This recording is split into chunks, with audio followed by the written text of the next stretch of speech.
so it feels fairly uncomfy. It's slightly more tatty than I remember it being. I think when I sat in it, it didn't have these black patches on the arms. It's been rubbed a lot since.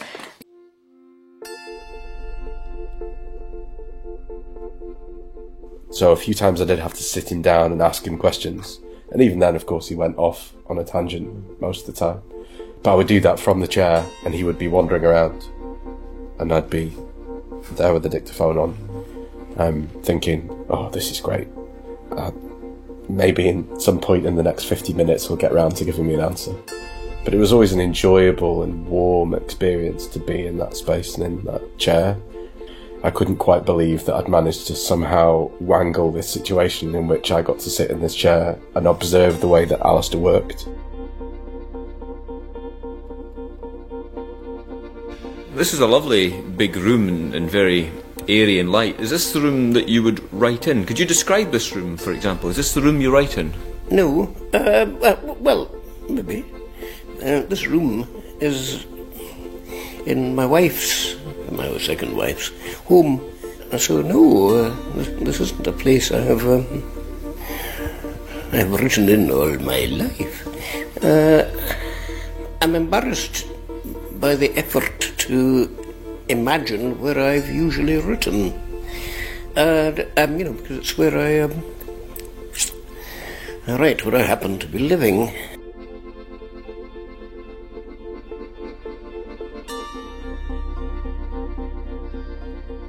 Those were the voices of Helen Lloyd, Rog Glass, Alan Taylor, and, of course, Alistair Gray. If you visit the Alistair Gray archive today, you'll notice a green chair that has perhaps seen better days in the centre of the room. Probably less comfortable than it looks, and long overdue a visit to the upholsterer, it still retains a certain faded glamour and distinct form. In this podcast series, we'll be looking at some of the everyday objects in the archive's collection, starting with the green chair and its many different roles in Alistair's life and work. Amongst other things, the chair was a place for Alistair's secretaries to curl up for warmth, it was to feature in some of his most iconic life drawings, and it even served as a throne in the grandest of scenes. But how did Alistair acquire this unlikely object? My name is Maura Rowley, used to be Gray, and I'm Alistair's little sister. I think it came from Winnie Wilson, who was an elderly friend of Alistair's. He used to phone her every morning just to make sure she was still all right. And she left, I think, most of her furnishings, etc., to Alistair in her will. And I have a feeling this chair could well have come from Winnie Wilson's house. Alistair picked people up, or he made connections with people. She was quite a well-off lady. He was very worried about having her good things around the house, and he didn't keep them, but he kept. I'm sure this chair must have come from Winnie's. Like so many items within the archive, the chair would follow Alistair through the many rooms of his life. And like those other objects, the chair remains richly endowed with memories of the man himself. So I'm Katrina Rowley and I'm Alistair's niece. And seeing Alistair's things, I mean, his things are very evocative of Alistair, and he always hung on to things, and I associate the sort of things that he had around him very much with him. I mean, they seemed like an extension of Alistair and Alistair's mind, really, that was kind of always full of fascinating kind of bits and pieces. I mean, it was always a very intriguing and rich environment when I used to go and visit him. And yet, despite the deep associations provoked by the chair, Alistair seldom gave thought to acquiring the material objects that came to surround him. As Alistair's secretary, Rog Glass, explains. Well, I always just felt like Alistair was so completely concentrated on the thing that he was making that everything else was kind of invisible a lot of the time. So it meant that he wasn't the sort of person who would get an idea of the kind of place that he wanted to live and then go out and buy things or make things or design things or consult others in order to be able to get this perfect living space. It was in a continual state of high productivity, but also a kind of chaos. So there was never, I don't think there will have ever been a day that he thought, right, well, what do I want to do with my lounge? Rather, there will have been accidental pickups of this or that, or in the moment he might have thought, oh, I can use this thing. Or he was often given things of generosity that we then keep, and then they would stick around for decades and decades. So it means there are often emotional connections for objects, which is nice, but also there was a glorious hodgepodge element to it. I feel like there was no difference to me between, say, the way that the lounge was laid out and the way that the attic was laid out, that just had piles of books and extras of things of Alistair's from all over. He just sort of accumulated things over time while not concentrating on that at all. The chair was useful because it gave him somewhere to sit. He wasn't going to, after 20 years, think, actually, do you know what? I can do better than this. And really, I want something that matches with the rug. He could have lived for 1,000 years and that never would have happened. So I think that says something about the man as well. The first room Alistair lived in that we can definitively trace the chair back to was in Turnberry Road, in Glasgow's West End. This room features in one of Alistair's best-known poems, first published in 1989, but penned in the early 70s. Not striving. By waiting, not striving, I found the room I wanted. It was a gift like life, not bought but rented from friends made at a stranger's party. The landlord helped build the long, low shelves. It was cheerful labour.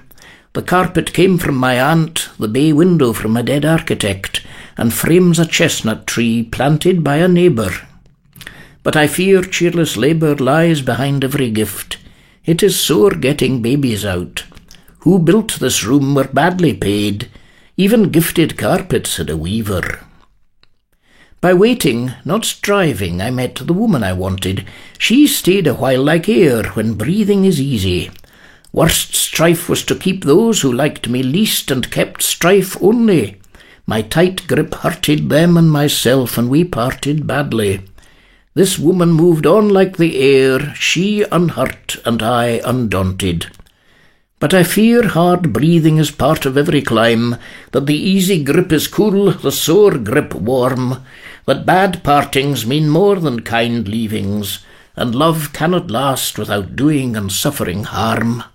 Despite the poem's title, there is of course a constant striving throughout Alistair's work to reveal the often hidden labour that makes creativity possible, to show that even in his most solitary moments, the artist is supported by a vast, sustaining web of connection and shared effort, whether that labour is hard or cheerful. But what does the landlord featured in this poem recall about the labours it depicts? Well,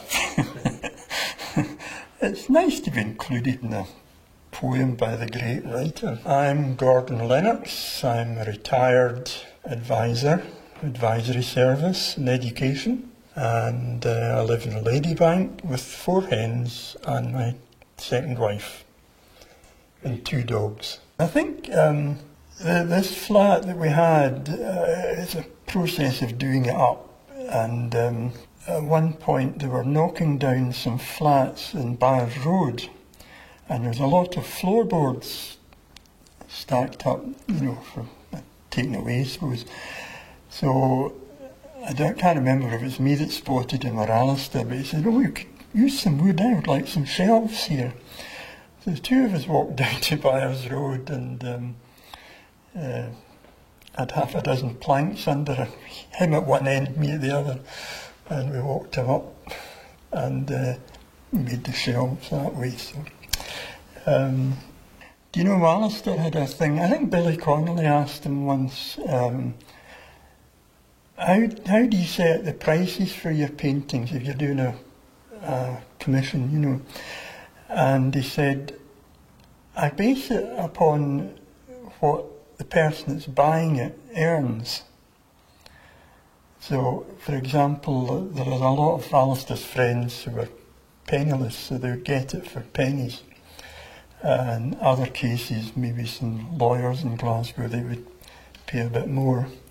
But he had this very kind of socialist ethic about his life. And so those floorboards were going free, so we'll have them and make a nice wee shelving unit out of it. As Gordon later explained, the £3 rent that he charged Alistair was often overlooked or paid in kind. Alistair would eventually move on to a more permanent setup in a large council flat on Kersland Street. His niece Kat recalls the unconventional living arrangements. I mean, the place that I particularly remember was Kersland Street. That was when I was spending quite a lot of time with him, and I stayed there a lot, partly because it was huge. So it was this massive council flat. I think the underground went underneath. So although it was in the West End and it was kind of a huge flat, it was actually owned by the council, and so Alistair was housed there. But it was always full of lodgers who in theory were paying rent so that Alistair could survive and continue to work, but actually almost all of them didn't pay rent, but they kind of never left. So it was this sort of extraordinary environment where you walked in down this big central corridor and there were all these rooms off it, and it was a bit like a strange sort of advent calendar, as in you never knew quite what was going to be behind each door, because every lodger had a room and they all had their own environments in that room. And you never knew quite who was going to pop out and what was going to happen. So it was a complete fund of crazy stories.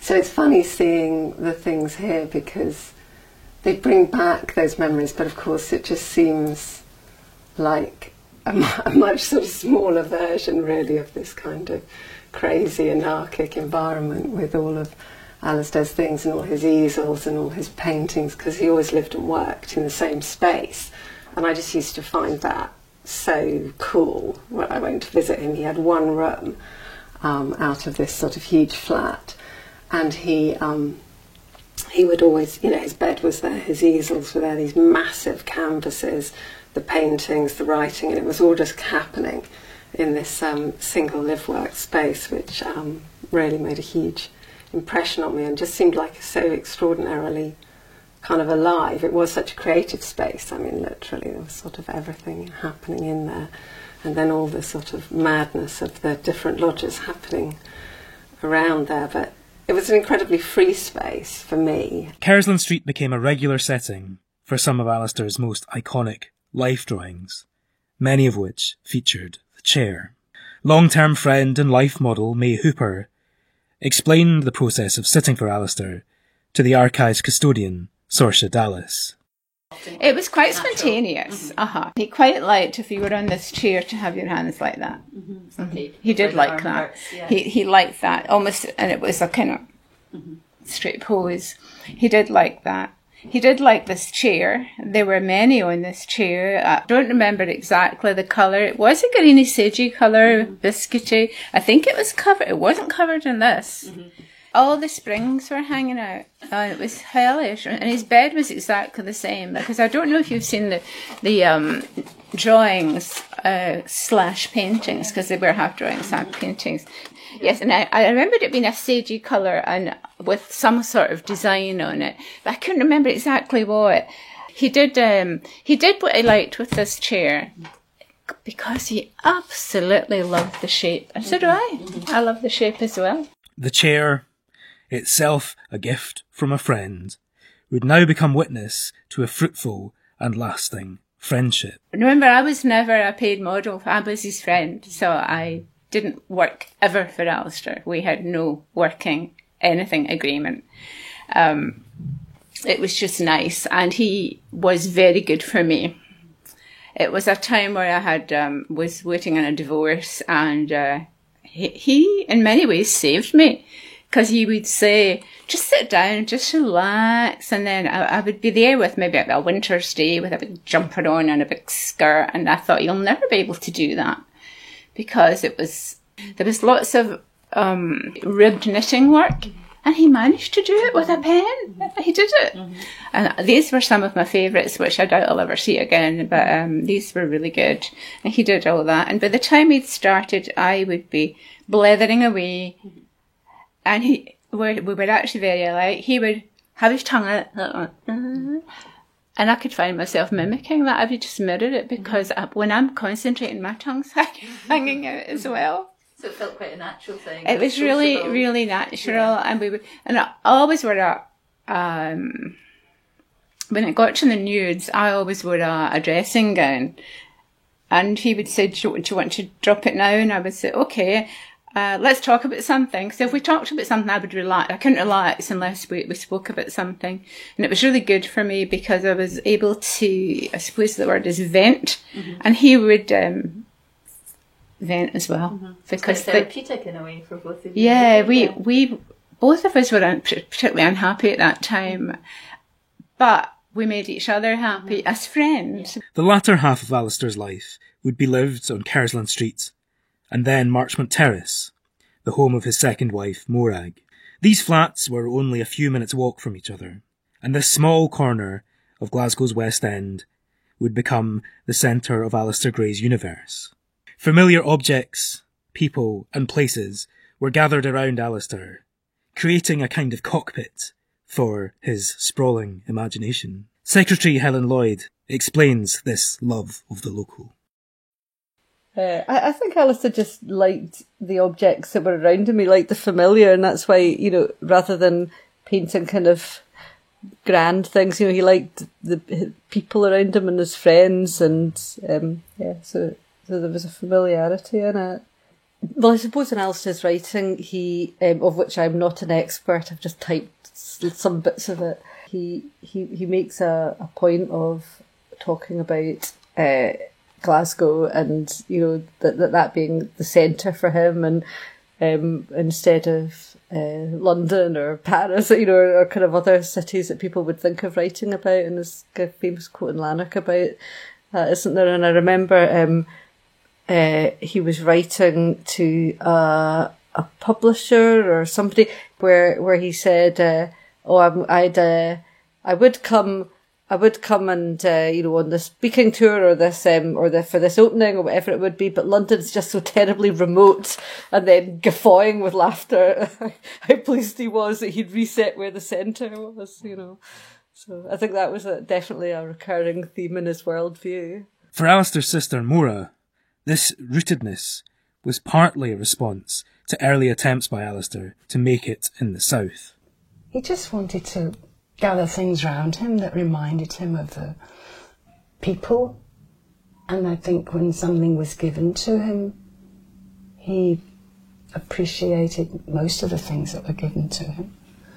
And it was, his world was sort of, well, it was quite parochial, wasn't it? I mean, he came back to the west of Scotland, having tried to make it in London and not succeeded. He came back here, and here was his life, and within the living room of the flat, that was where all the things that mattered to him were. I don't think he ever threw anything away. Everything was kept, and it was just, maybe it's his way of holding on to life. I don't know. In contrast to that need to hold on to objects gifted from people, there was a sometimes isolated artist who struggled with the blurred boundaries between self-identity and work. An early passage from Lanark, in the stifling setting of the faddish elite cafe, reveals something of this conflict. Customers had been arriving and the cafe was nearly full. Sludden was more casual than when the conversation started. He said carelessly, "Moments of vivid excitement are what make life worth living, moments when a man feels exalted and masterful. We can get them from drugs, crime and gambling, but the price is rather high. We can get them from a special interest like sports, music or religion. Have you a special interest?" "No." "And we get them from work and love. By work I don't mean shoveling coal or teaching children. I mean work which gives you a conspicuous place in the world.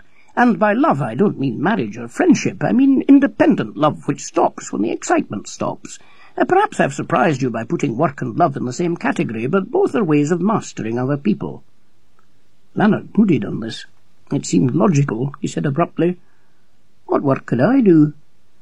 Have you visited Galloway's tea room? Yes. Did you speak to anyone there? No. Ah, then you can't be a businessman. I'm afraid you'll have to take up art. Art is the only work open to people who can't get along with others and still want to be special.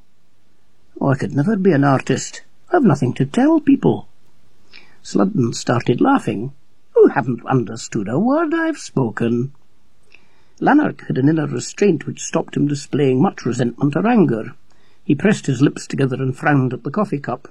Sludden said, An artist doesn't tell people things, he expresses himself. If the self is unusual, his work shocks or excites people. Anyway, it forces his personality on them. Here comes Gay at last. Would you mind making room for her? Could there have been another vocation for Alistair, less burdened by these concerns?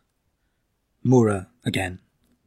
He felt that was the only way he could be loved, was by producing something worthwhile. And, I mean, he was, as a brother, he was loving, interesting, unpredictable, obsessed, driven, most annoying. But his brain never gave him any peace from thinking about work, past, present, future. I miss him. I just find it so sad.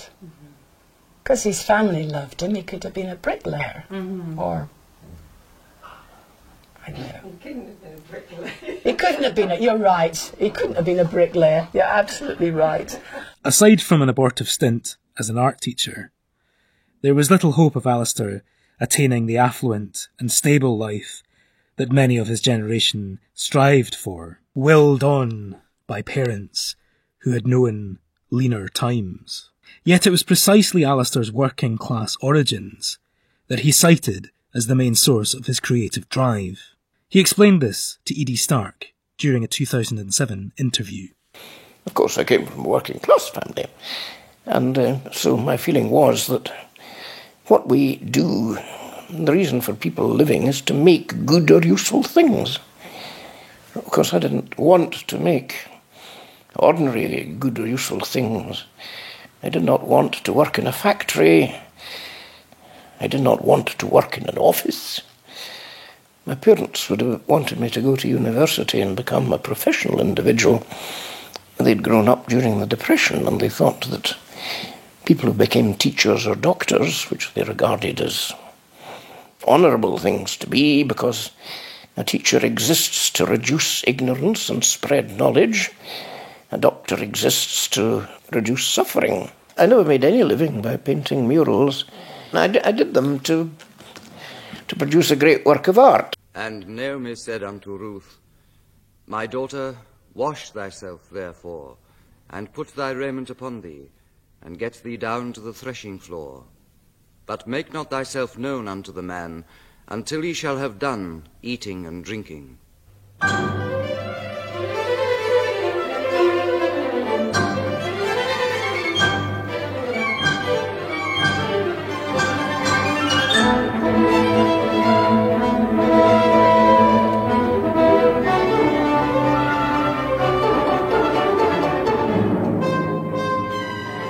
It always seems to me that there are two features of Alistair Gray's work which are immediately obvious. The first is his immense care about detail, however large or however small the painting may be. In his work there is none of that contempt for good draftsmanship that one sees in so many of the younger generation. The other feature of his work, which I think stands out, is the fact that he is obviously an intellectual. It is perhaps significant that he finds much of his inspiration in the ancient myths of the earliest books of the Bible: the fall, the creation, the flood, the Tower of Babel. Not, I believe, simply because they are dramatic and poetical, but because in symbolic fashion they speak of the ultimate mysteries of human existence, of the beauty and the terror of the universe.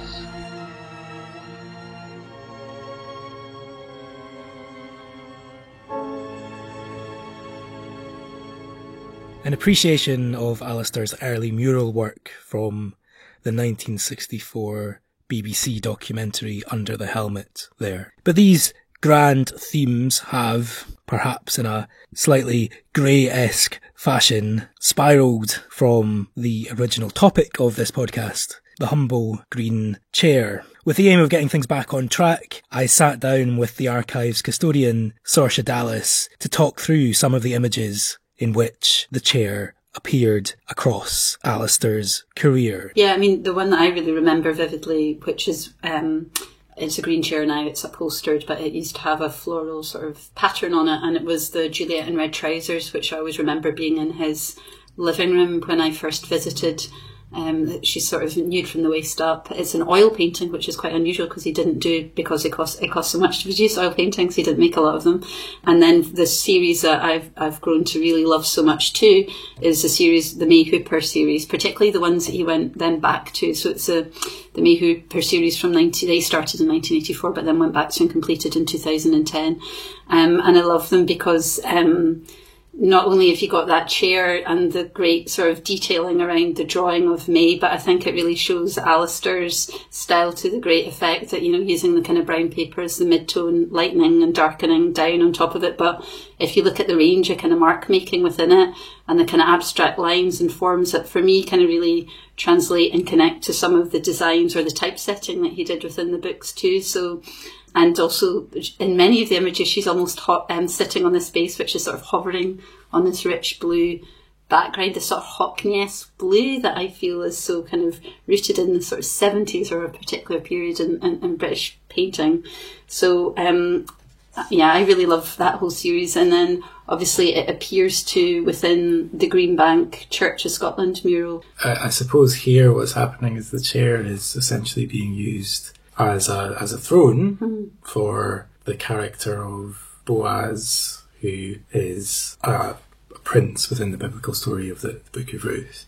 Do we know who is sitting in the chair? Yes, so we know that this was Gordon Lennox, who was Alistair's friend, but also his landlord at the time. And Gordon would sometimes drive Alistair out when he was working on the mural. His then wife at the time, Pat Lennox, appears as Ruth, and her mother also appears within this painting too. So Gordon Lennox is the landlord from Not Striving, and he's also making a cameo appearance along with the chair as Boaz and the pivotal figures in this biblical story. Do we know anything about this mural at Greenbank Church? Does it still exist? Is it still in reasonable condition? Yes, it does still exist and is in pretty good condition. So do you think perhaps we could speak to Gordon and arrange to get him to visit? That would be fantastic, wouldn't it? To actually go back. I've never seen this mural in the flesh, I've only seen images of it.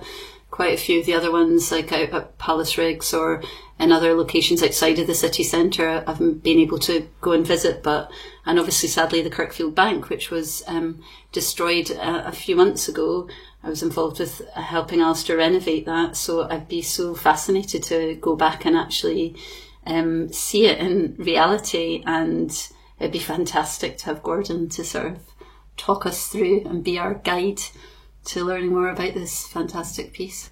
Yeah, that's me in the chair, yeah. Could you come back and sorry. Sorry. I couldn't say. Oh yes, that chair. Alistair would use all of his friends as models where he could, and turn again, but down there you can see Archie Hind, Tom Leonard, Philip Hobsbawm, Anne Stevenson, Liz Lochhead and his son Andrew there, and his wife Inge. So that's similar to the way the Renaissance painters would paint, recognisable people in their murals. So it's very much like that. So that's the story of the painting. He did stay over in the church, and even during the wintry weather. So the vestry over there is where he slept, and one morning he got up and the ice had formed in the toilet, and he was trying to break the ice, and he thought, if I could just get the lid off the toilet, that way I could do it that way. Anyway, the lid broke in his hands, and I think when he admitted it to the elders, they banned him from sleeping there. So he used to sleep under the communion table, which he said was quite comfortable, and curtains were down and quite warm and so on. But for one man, it's a big, big project. I mean, I can't remember how long it took him, but 6 months anyway. Well, my name's Jan Roddick. I'm the minister here. I've been the minister here for 19 years, and the church has been here on this site since 1884. The original purpose of the mural was in memory of the minister, Mr. Fulton, who died, and he was a minister who everyone was very fond of, and they wanted to have something in the church that kind of was worthy of him. And I think that's why the story of Ruth was chosen, because it's a story about love, and I think he was a greatly loved minister, and I think it seemed a very apt mural to have in the church in his memory. It doesn't appeal to everyone. Some people love it, and some people are a bit surprised to see it in the church. So yes, I think there's a mixture of people that, and I think over the years, particularly not long after it was done, I think there might have been some people that would have considered painting over it because they weren't particularly fond of it. In the community, it's well known at the primary school. The primary school have come down, and because it's a story from all faith traditions, it's an appropriate story for the children, particularly in the primary school, to come down and to reflect on and to think about the story of Ruth and to see it in pictures. So they like to see that portrayed, and so yes, it's not just the church, it's the community too. It's like walking in and seeing an old friend. You know, it still looks quite fresh to me, and you know, I do remember bits and pieces of it, and nice seeing all the folk there again. And of course, I did a wee bit of the painting myself, so it was really good seeing that. You know, very nice. My name's Nicola Wheatley. I'm an artist and a muralist, and I worked with Alistair on the Hillhead mural project. It's fascinating seeing how Alistair is drawn from the Renaissance imagery that he was always so fascinated by, and made it suitable for this wonderful church, which is very much built in the traditional manner of that period, tying it back to this type of work, but then at the same time incorporating his friends and his family to make it an intimate piece of mural work rather than a grand piece of mural work. He was such a truthful man, and he understood that, you know, in many ways he was a servant of art, and he took that duty really seriously. So when he looks at making the art that he wants to make, he's looking at what the journey of art is to the point where we get to here. So there's the clear links back to the Renaissance work and the grand mural, which is what he's trying to suggest here. But he's also trying to be truthful in terms of who he is and who's around him at the time. So you see his friends painted into the space. You see his objects, the objects that he lives with, painted into the space because he knows them. Though, as we all know, he was obviously living here while he was painting it. Alistair really enjoyed his life. There's bits he didn't enjoy, but they were usually the practicalities. But there was always this kind of complete joy about the fact that he was drawing and writing stuff and writing plays and writing poems and drinking with his friends. And it was, you know, was an incredible life that he led. And you look at what he made as an artist. Which artist or writer wouldn't want to be him?